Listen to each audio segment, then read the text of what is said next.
Hello and namaste. Welcome back, dear listeners. So, post-Oscar. Everybody have a good time? Did your favorite movie win? Did you get a chance to spew your preferred hate verbiage at all the Hollywood elite? I'm fascinated by the Oscars, not because I'm brainwashed by the industry, and I should note here, in the interest of full disclosure, I was a person who studied theater and the craft of acting in the hopes of one day making it on the stage and hopefully even on the screen, both as a performer and as a creative writer / director. Obviously, I have not had my big break yet because here I am trying to eke by as a lighting technician in a theater which I respectfully will not name because I have too much respect to drag it into the muck of my crazy podcast. But I love where I work, and I love the work I do, but clearly I'm not rich and famous, okay? So I think in the past I have been both accused of being a Hollywood elite, which is a bit silly to me, and of being, a blind faith follower of the Hollywood elite, which I assure you, my dear listeners, I am not. But we all like our movies, no matter how woke we seem to think we are.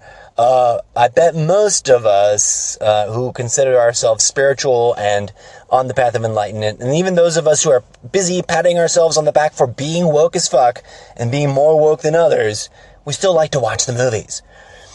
The reason I'm fascinated by the Oscars is that it is a cultural landmark, an active cultural phenomena that simultaneously inspires unity amongst some of us and inspires division and loathing and hate amongst others. And I think this year is a perfect example. On the one side, we saw a powerful call to action for equity and equality in representation, both along the gender divide, along the race divide, etc. This idea of the equality writer, or what was the phrase she used? Inclusion writer. Forgive me for getting it wrong, Frances McDermott. By the way, if you happen to be listening, or if you're someone who knows Frances McDermott who happens to be listening, please know I'm a huge fan of your work. I think that you inspire me, Ms. McDermott, as a female equivalent of the kind of character actor I would be should I be working in the industry. Wild and kooky, but also capable of being leading character potential. But I digress. It's not about tooting my own horn, or drumming my own drum. So that inclusivity writer, it sounds like a brilliant idea, because the industry is indeed moved by the whims of those who are the most marketable, those who are the most profitable, those who are the most desirable. They have power innate in that desirability, that marketability. As one talking head put it this morning, I believe on NPR, because that's what I usually by default listen to on the drive to work in the morning, that the industry has no moral compass. We should not be shocked by that, right? Like America and the whole free market madness, this whole free market capitalism that we blindly adhere to here in the United States, the industry is driven by profit, to the point of abuse, to the point of profiteering, to the point of, the film industry has a history. It's interesting that we're having this resurgence of black representation, because there was an era in the late 60s, early 70s, where there was a bountiful amount of black acting and black films, but they were done in such a way that even contemporary critics at the time called them blaxploitation. In other words, the profit and the creative power was being garnered by non-blacks or non-African Americans. Labels. I mean no offense by anybody, to anybody, right? But I digress. So last night's Oscars were, to many people's point of view, a wonderful celebration of diversity. And I have to admit to you, I only saw the second half. I got a little carried away in another creative project. I had considered live tweeting or live podcasting the Oscars, but I hadn't really set myself up for, I hadn't really positioned myself to be ready for it during the day. And then I got caught up in a little bit of a meditation thing. And I recorded some other podcast content instead of focusing on the Oscars. So this is my attempt to sort of touch base with you, my dear audience, about some of these issues. So huzzah to them, right? Hooray, congratulations, much love and support, and much gratitude to the industry at large for stepping up. And, this was I think only second or third Mexican-American director to receive an Academy Award in the category that he won, Guillermo del Toro. And as a Mexican, I apologize to you, brother. Your name has got all the consonants and rolling R's that I cannot pronounce as a native-born Mexican. Shame on me, Guillermo del Toro. It's hard for me to pronounce your name without warming up my mouth a bit and using my acting talent, because I've lost my native accent. But I applaud you, sir, my fellow Mexican, for your achievements and your art. I'm not necessarily a horror fan, but I'll watch your movies. But I digress. So it was a great moment, right? Lots of women got awards. Lots of minorities, quote unquote, minorities. I always giggle at that term because in my lifetime it's been obvious that there will be more minorities per capita than, quote unquote, the majority population. But that was a great moment, and there was a great optics. There was great optics. But it was also controversy filled.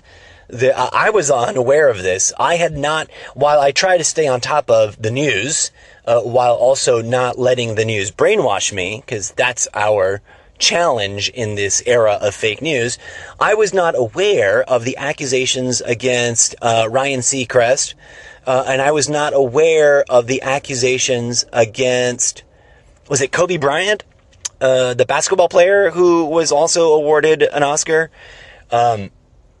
So tricky, difficult, touchy there, lots of anger about that, and that's part and parcel of the pain of growth and transformation. All right, our society is on the precipice of transformation, and we're going to have these awkward bumps in the road, as it were. But there's also, as a sort of, like I say, it's a cultural landmark. One of the other fascinating things is just how much hate gets spewed at the ceremony and the participants themselves. Ironically, often by people who overtly boycott the show.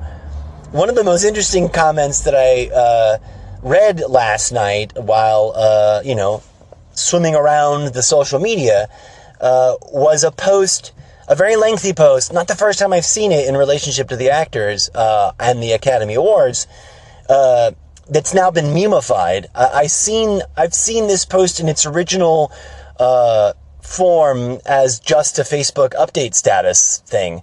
But now it is, a proper meme unto itself, a proper infographic, or what's the other phrase for it?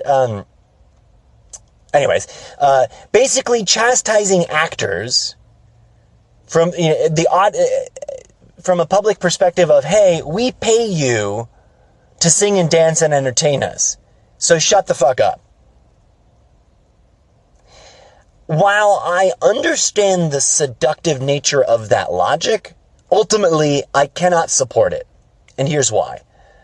I get how an individual of a certain ilk might feel that, fuck those Hollywood elite for having such a huge platform and such a huge audience to spew their insert whatever I don't like about their opinion here. Okay, and bless it. And I was honest about this when I commented on the post, like, you, dear individual over there, posting this very negative and borderline hate speech kind of post, you are protected to a certain extent by, our First Amendment free speech right to say what you want. Now, you're borderlining on hate speech, so I don't know, you gotta sort of make sure, because fun fact, folks, while we all, as individuals and as collective groups, have the freedom to express our opinion, the moment it becomes hate speech, the moment it becomes emotional abuse, verbal abuse, negative and ad hominem attack on them, just randomly, abusively, spewing hate, that should be pretty straightforward to delineate. That's not protected by the free speech amendment. It's not, folks. It isn't. While curse words generally are, as soon as you start personally attacking people randomly and without any valid cause, once it strays from actual fact-based critique to I hate you and you suck and you don't exist and you don't deserve to live kind of commentary, then it's no longer protected, yo. And I was trying to point that out. And I got some retaliatory commentary. And the weirdest thing was that was stated there in defense of the post. And mind you, I never said you don't have the right to make that post. I said explicitly, your free speech protects you to say that sort of thing, but hey, that is borderlining on hate speech. That's what I said. And it sounds a little silly because you're using, and this was my critique to the post, right, to the individual making the post, who shall remain anonymous, because I'm not trying to spew hate at them. I'm just trying to point out that this is common. Not only is that post borderlining on hate speech, you're utilizing your personal adherence and acceptance of free right to speak to tell someone else that they cannot exercise their free right to give a speech. That is absurd, in my personal opinion. I think that's quite silly. And this has been obviously happening probably since the beginning of the Oscars. But it's been really, really a prevalent and growing phenomena ever since social media and the practice of live commentary to whatever we're watching on TV, on social media. So I zoom back and I say, and I ask the question, does the Oscars and the content, delivered by those human individuals, billionaires they may be, superstars they may be, and no matter what your opinion of them, they have an audience. People listen to them. People look up to them. And while everyone has the right to disagree and to dissent and to criticize, and there's certainly actors and performers and celebrities that I would criticize, let's pause and remember here, folks. Our president of the United States is a television reality TV star, first and foremost. And I think he's approaching presidency through that lens, that perspective, that personal point of view. But I digress. Isn't it a bit hypocritical and ridiculous to demand free speech for ourselves and then use that opportunity of free speech to tell others that they cannot exercise their free speech? I think if nothing, that is evidence of the kind of echo chamber, us versus them, us against ourselves, division, divide, and confuse kind of ideology and brainwashing that is so prevalent in our political culture today, in our social culture today. Are movies that important? I don't know. As someone who aspires to one day get produced, I have material that I'm slowly developing that will someday, knock on wood, hopefully be a completed script that I would love to see on the stage and on the screen. I like to think that they can, on a case-by-case basis, achieve the level of artwork that becomes, quote, important, significant, meaningful. And I think that those of us who are open-minded enough to not totally hate every movie just because it's a movie, we know that there are indeed pieces of artwork throughout the history of cinema to use the hoity-toity word, that do achieve that level of significance. Now, do we all agree on which ones of those are the most important? No, of course not. But I guess my point on commenting on the Oscars today is that, it's a mixed bag, and it's a shame that this kind of cultural event causes as much division as it inspires, movement towards unity. And I think one of the ironies on the haters' side is that a lot of them, not all of them, but a lot of them sort of knee-jerk spew hate at the Oscars and at those participating while simultaneously boycotting the event, while also simultaneously going to movies or renting movies or watching movies at home. Because, come on, how many people really in the camp that hate the Oscars and spew a bunch of hate speech about movies also 100% boycott all movies? I'm sure you're out there, folks, people who boycott all movies. But when you boycott something 100%, but then proceed to criticize it and attack it without knowing what's in the content, there's a sort of catch-22 of what the fuckery there. I mean, I believe in boycott as a powerful movement, as a tool to expressing your opinion about a product, sure. But if you also have to sort of know the product, right? If you're going to apply critiques to it.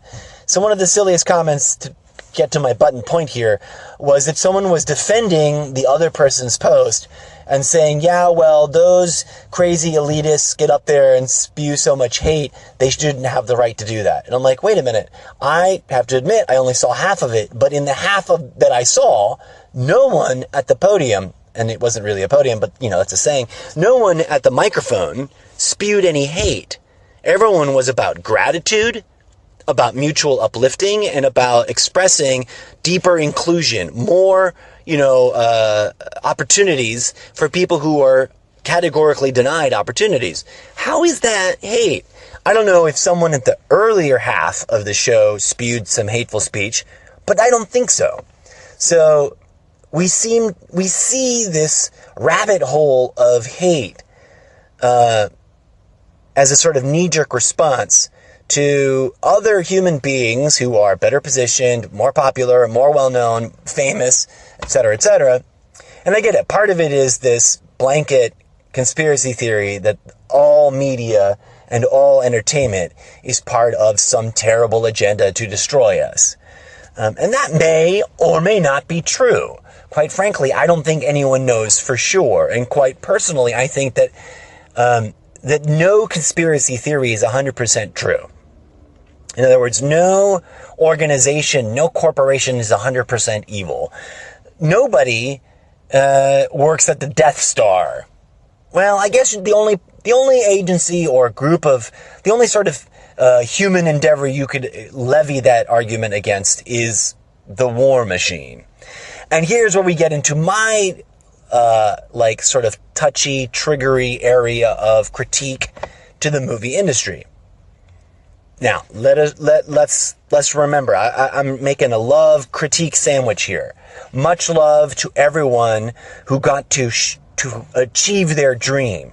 Much love to, say, for example, Mr. Peel, who is the first African-American to receive the, Academy Award for Best Original Screenplay. Please forgive me, I have not gotten around to actually see that movie, but from the extended previews that I have seen, it looks like an interesting, fascinating, engaging, thought-provoking, and masterful piece of film. And that's just from the previews, man. Now, of course, granted, sometimes previews are better than the movies, but I don't think that's the case here. And again, I sound horrible. I just critique people for criticizing things that they have not seen, and I'm applauding something I have not seen. I guess we're all hypocrites, right? Myself included. But I digress. What's my point? The one area of critique that I have, and I don't think I'm going to cross the line of hate speech here, and that's that there's one thing that I'm perpetually and always from the beginning of my interest in the industry have been uncomfortable with, and that's the normalization and the making cool of war. And it's a tricky thing. In the segment where they honored veterans and those who have survived war, they created an amazing montage of war movies that ranged all the way back to the beginning of the Hollywood industry, all the way until the present day. And I'm not blind to the impact of well-crafted imagery and sound. I get it. Those are the tools of my trades, both theatrically and, cinematically. Although I'm an unknown, undiscovered artist in both genres, I understand how those things work. And let me tell you, that montage made war look cool. Let's stop and hang there for a second. Hollywood has always, underneath all the progressive, groovy, leftist-leaning, hippie bullshit, has had the job of making war look cool. And arguably they always will. I think it was Frank Zappa who said the entertainment industry is the marketing department of the war industry. And that could be levied at both television, news, and film, right? All of those industries lumped together generally lean towards making war look cool. And that's something that if we're going to be taking social change movements to the industry, and mind you, I applaud the Me Too movement. I applaud and support the Time's Up movement. I applaud and support the what's the other one that I had not heard of before until this morning? The all-white Oscars or two-white Oscar? Like, we need diversity. We need to put an end to sexual harassment in either direction, whether it's men harassing women, which is the predominant case, or women harassing men, which is not unheard of, folks. That actually happens. People sexually harass other people. Period.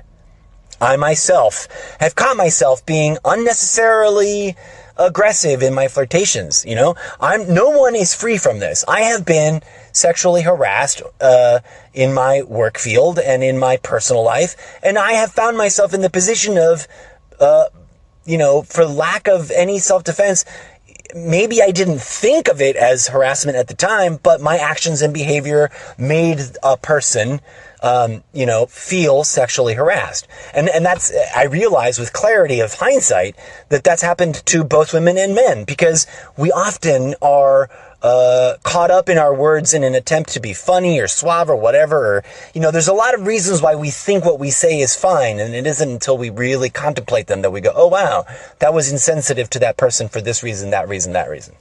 We are human beings, folks. You're a human being. Those celebrities are human beings. The politicians who oppress us are human beings. So, I've got to wrap it up, folks, as I am at work and I got to get going, and I've got to go help theater happen. I got to help make some theater. So I'm going to thank you for tuning in and spend the rest of my day being grateful that I am part of the industry. And also, as part of the industry, I'm going to spend my day trying to step up to live to the better standard. And I think, if anything else, that's something that those of us who can respect and admire the words spoken on the Oscars, that we all have to step up to. We all have to step up to that. Being our better selves at the job every day as industry professionals, whether we're big celebrities or tiny little unknown guys that just, or women who do the grunt work. We all have to live up to being our better selves. And my final words to those who hate the Oscars and who want nothing more than to spew hate at the Hollywood elite: chill out a little bit. Yes, levy your thoughtful and well-explained critique at why the industry needs to change.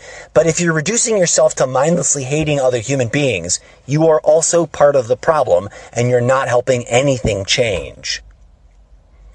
I say that with so much love and so much human respect to everyone. I'm not out here to belittle anyone. I'm not out here to make anyone feel wrong for what they think or what they opine. I'm just saying we all have free speech, and we all also have the responsibility of really listening to each other.